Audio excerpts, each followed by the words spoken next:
बिस्मिल्लाहिर्रहमानिर्रहीम।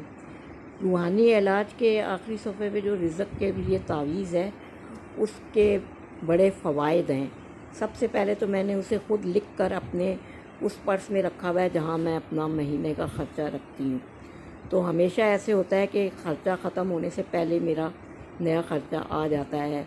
कभी भी पैसे की तंगी नहीं हुई और ऐसा नहीं हुआ कि मेरा पर्स बिल्कुल ख़ाली रहे।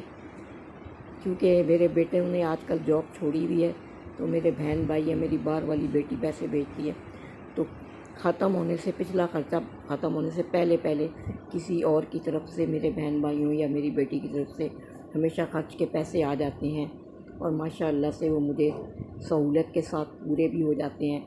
और उसके अलावा अचानक कोई ज़रूरत पड़ती है तो उसके लिए भी ख़ुद ब खुद बग़ैर मांगे मेरे बहन भाइयों या बेटी की तरफ से पैसे आते हैं। कभी मांगने की ज़रूरत नहीं पड़ती इस तावीज़ की बरकत से।